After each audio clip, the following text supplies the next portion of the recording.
नमस्कार. तर मित्रस्वन आज आम्ही स्मशानभूमी व्हायला होतो आणि स्मशानभूमी म्हणजे आपला अंबरधाम.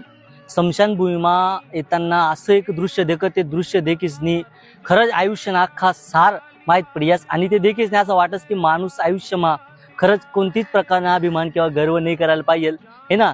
जरी तुम्ही आयुष्यमा तुमले आयुष्य भेटेले तुम्ही जन्माला येले तर मरण हाई अटल आहे, मरण आई निश्चित आहे आणि माणूसनी कधीच गर्व नाही करायला पाहिजे, कोणतीच गोष्ट अभिमान नाही करायला पाहिजे. खाली हात देशात आणि खाली हात ज्याच्यात खाली हात आहे त्यावर खाली हात जायगाचं दृश्य देखालेले आणि ते दृश्य देखीसनी तुमने आयुष्यनं पूर्ण सार तुमले दिखे देखा आई देखालेले की तुमनं लहानपण देखालेले तुमचा जन्म असतो तुम्ही असा राहतस, थोडा मोठा होण्यात का चालायला लागतस, मग हे ना थोडा 10 वर्षांना व्हायला लागतस का मग थोडा असा दिखावतस पायाला लाग जातस, मग 30 वर्षांनी अवस्था देखालेले नजीक 30 वर्षांनी अवस्था मग तुम्ही असा राहतस हे ना. 50 वर्षांनी अवस्थाમાં तुम्ही काहीतरी असा दिखावतस हे ना.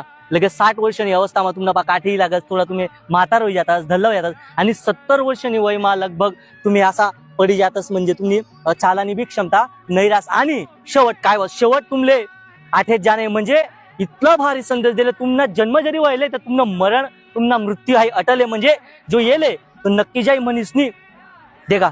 तर जेव्हा उंता तो काहीच नाही लिहिलं होता आणि तो जाईल ना तर काहीच नाही लिहिजाय ना मनीसनी माणूसनी कधीच कोणताच गोष्ट ना अहंकार नाही करायला पाहिजे, घमंड नाही करायला पाहिजे.